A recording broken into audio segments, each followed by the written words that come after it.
Ons weer by Hemelse Vader, dankie dat ons hier op die einde van die feestdag kan kom, die laaste dag, 'n heilige vierdag. Dat ons voor U kan kom staan, op ons knieë en U aanbid. En waar ons opkyk na die berge, kan ons ook net die psalm aanhaal. Ons kyk op na die berge, waar sal ons hulp vandaan kom? Ons hulp is die naam van die Here, wat die hemel en die aarde gemaak het. Ons bid vanmôre dat U met my sal wees as ek die woord bring. Ek bid dat U Gees deur my sal praat. Ons bid dat U Gees met ons almal sal praat en dat ons hier vanaf vervuld sal weggaan met 'n missie en 'n visie om U te dien en die wêreld vir U te red. Veral in die laaste dae waarin ons leef. En dit bid ek in Jesus naam. Amen.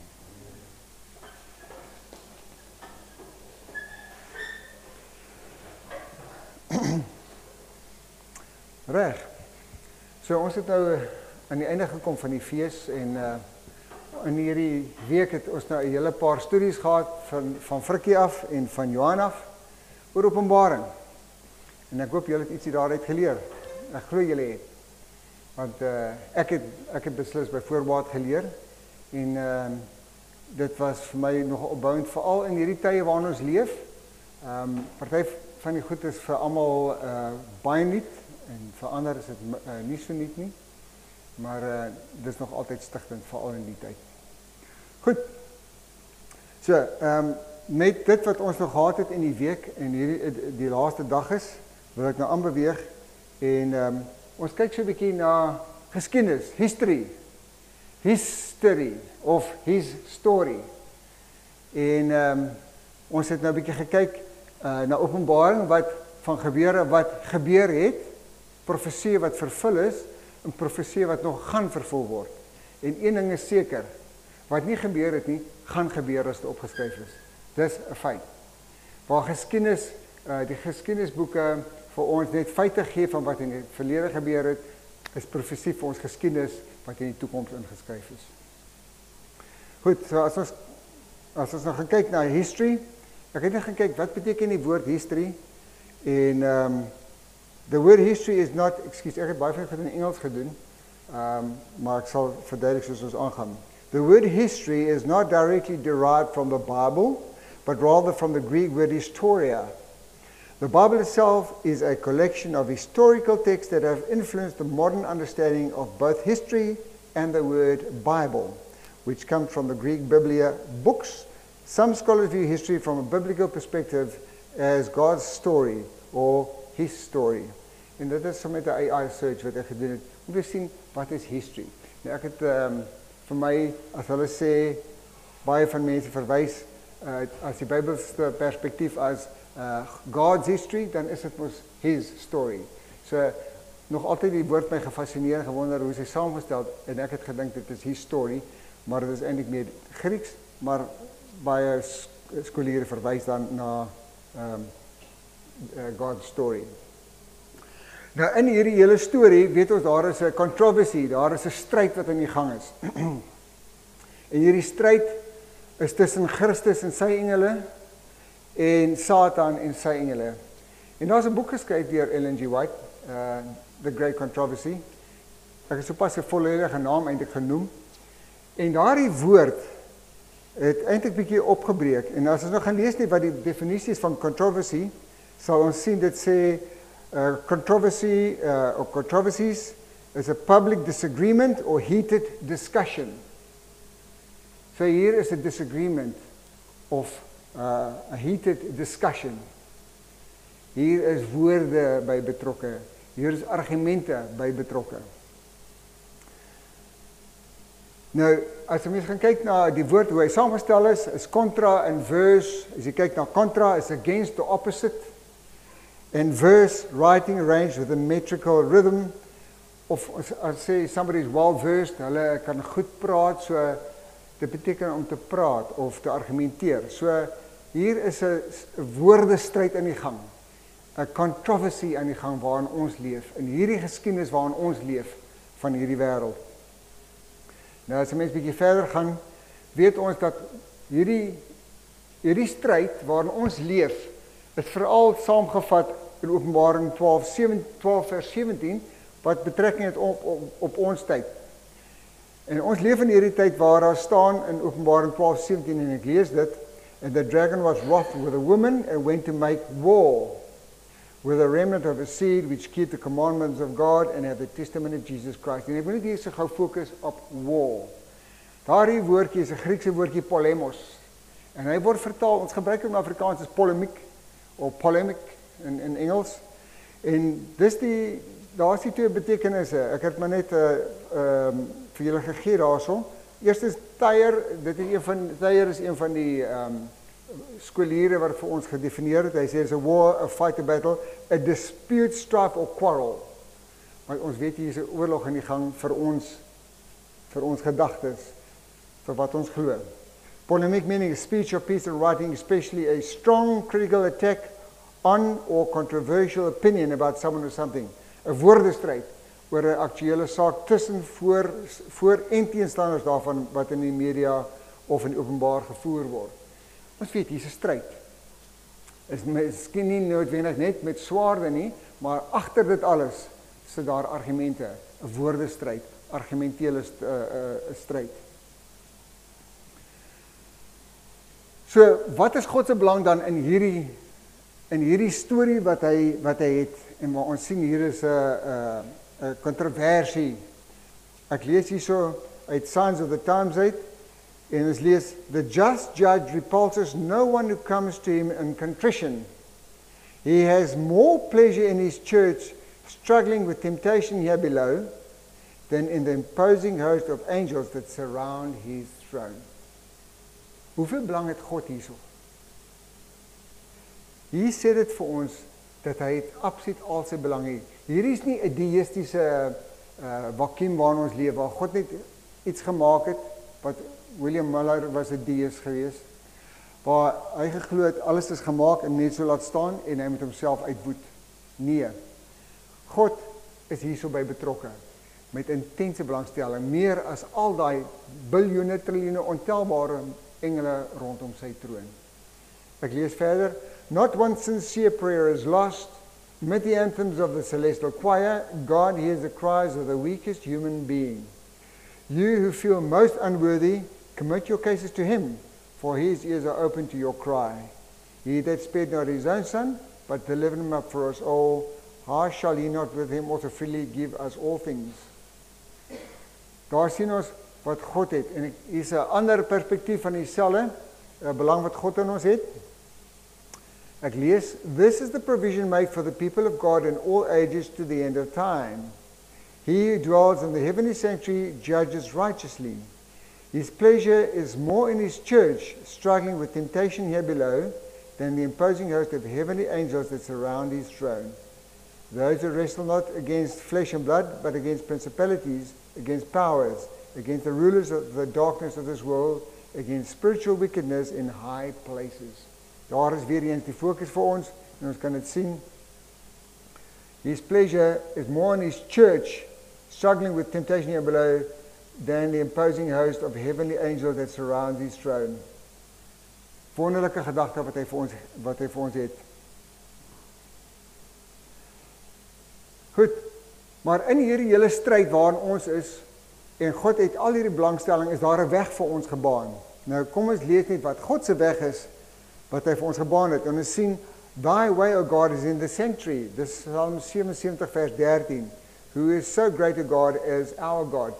Ek haal nou maar uit die King James aan, want ek vind net die King James is redelik akkuraat. Die Afrikaans vir my het bietjie afwykings. So, verskoon dat ek in Engels doen, maar ek voel tog dit is net nader beter vertaal. So God se weg is deur die sanctuary. En ons weet daar's 'n hele verlossingsplan, en hy is nou weggesit hier, so maar ons het die hele verlossingsplan wat uitgebeeld word in die sanctuary, in die tabernakel. Nou kom ons kyk net gou wat sê Jesus van die weg. Johannes 14 vers 6 sê, Jesus said unto him, I am the way, the truth and the life. No man comes unto the Father but by me. So ons sien hierso dat Jesus is daardie weg. En ons weet hy is die hoëpriester. Ons weet dat hy bykans al die embleme voorstel in die heiligdom. Hy stel alles voor behalwe God, wat self ook in die tabernakel is. Goed, ons gaan nou verder.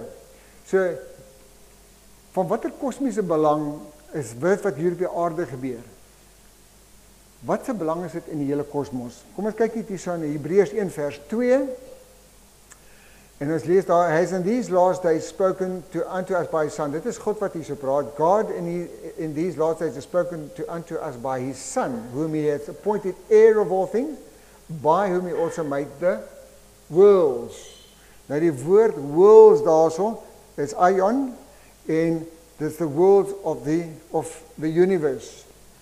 So, hy het meer as net hierdie wêreld gemaak. Daar's ander wêrelde wat God geskaap het boonop planeet aarde. So ons is een van 'n kosmos of van 'n aion van baie ander wêrelde. En om nou verder te vat, kom ons kyk na hierdie kosmiese belang wat God het of wat ons speel in die kosmos. Kom ons lees nou hierso in 1 Korintiërs 4:9 en hier word spesifiek gepraat oor die apostels. For I think that God has set forth us, the apostles last, as it were appointed to death. For we are made a spectacle, a theatron, unto the world, and to angels, and to men. Nou, die spectacle is 'n theatron, soos wat in die theater afspeel. En dit is in die wêreld. En hierdie wêreld, die woord wêreld hierso, die Griekse woord is kosmos. Nou, ons ken kosmos. Dit is nie net die aarde nie, ons maak deel uit van die kosmos. Dit is vertaal as world, maar ek kan glo as dit praat van world, and the angels, and to men, dat dit die hele kosmos insluit. Alles. So ons sien, hierdie is van baie groter belang, is net van ons. Kom ons lees verder. Nou, ons nie vergeet is in hierdie storie nie. God het al sy belange by ons. En dis, ek is nie seker wat PR is nie, maar dit is een van Ellen White se geskrifte, en ek lees, how can we ever be in doubt and uncertainty and feel that we are orphans? Dis glad nie ideïstiese opset waarin ons leef nie. It was on behalf of those who had transgressed the law that Jesus took upon him human nature. He became like unto us, that we might have everlasting peace and assurance. We have an advocate in the heavens. Iemand wat ons verteenwoordig, 'n advokaat. And whoever accepts him as a personal savior is not left an orphan to bear the burden of his own sins. In hierdie stryd is ons nie alleen nie. Ons is hoegenaamd nie alleen nie. En ons het nou gesien in hierdie studies van die afgelope week hoe daar vir ons die weg gebaan word om met ons Skepper te wees.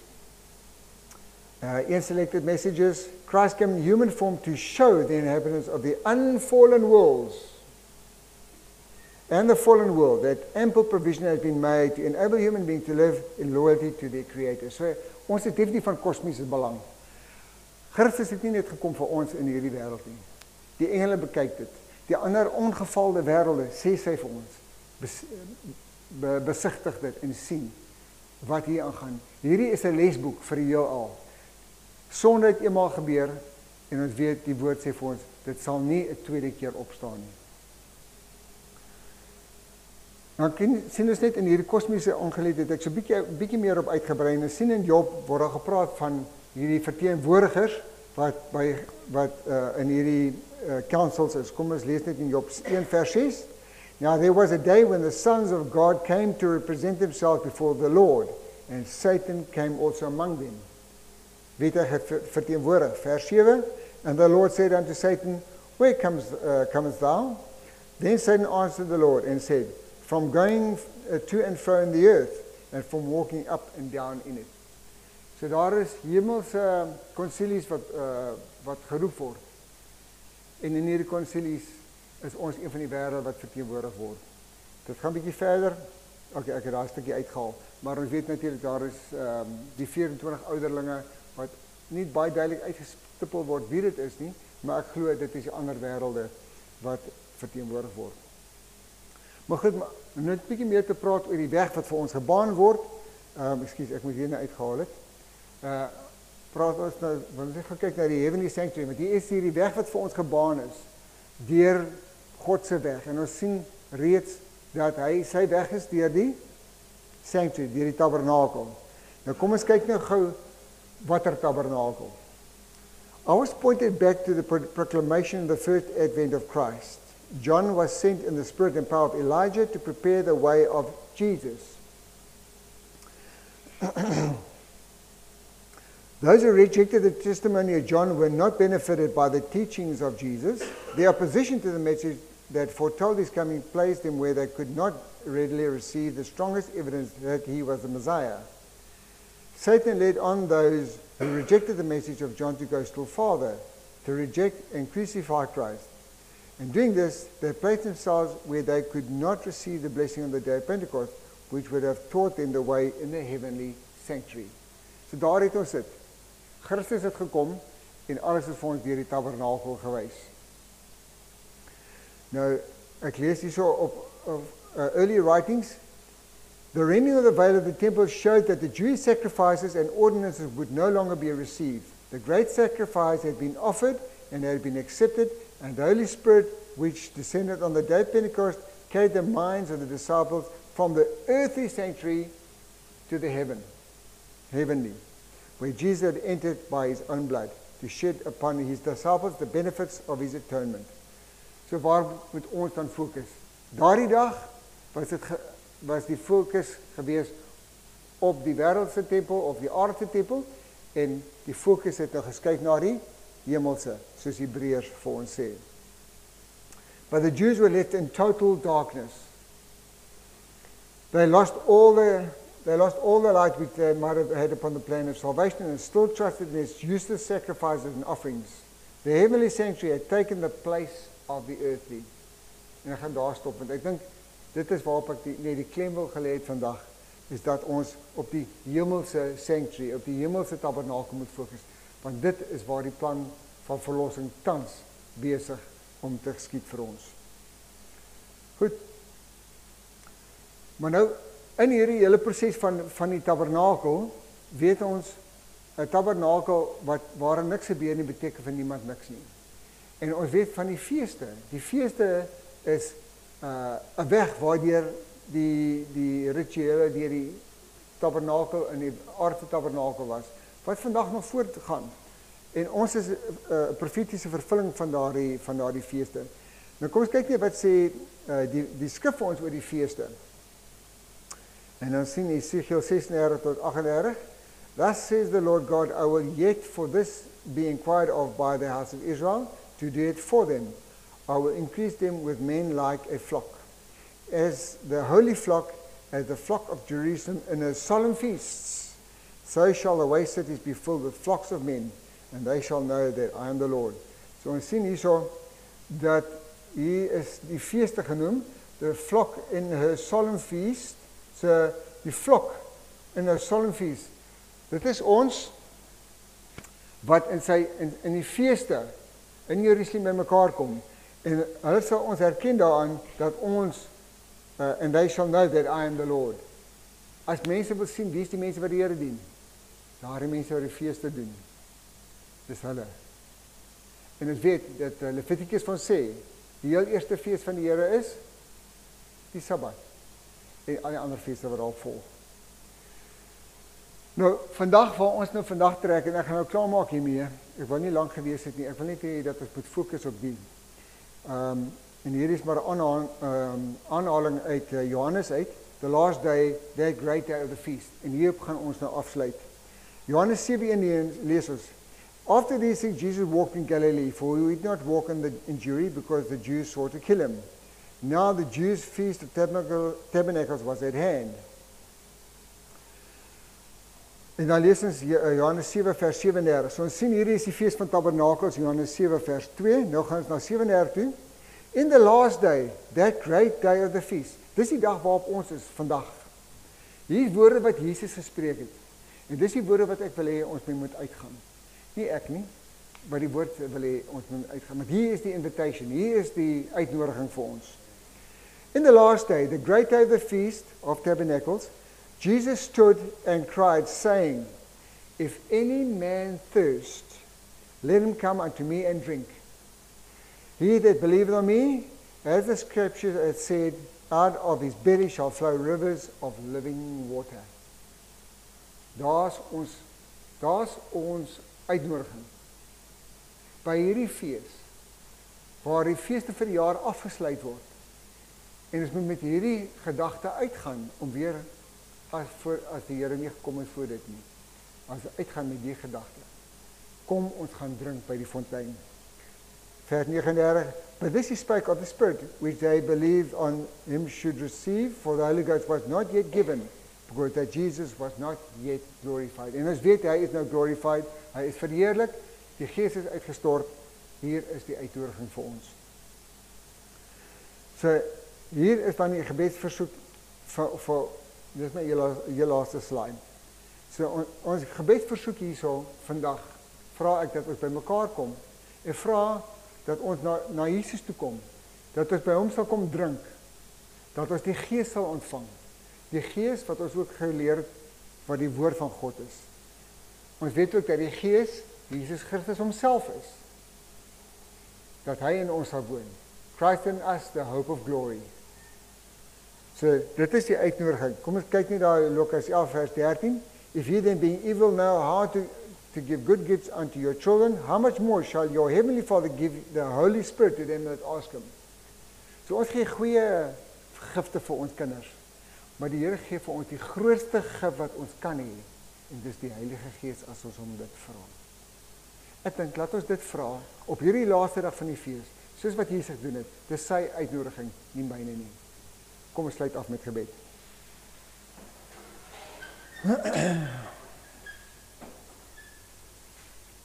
Ons dierbare Hemelse Vader, ons wil vir u dankie sê dat ons op die laaste dag is.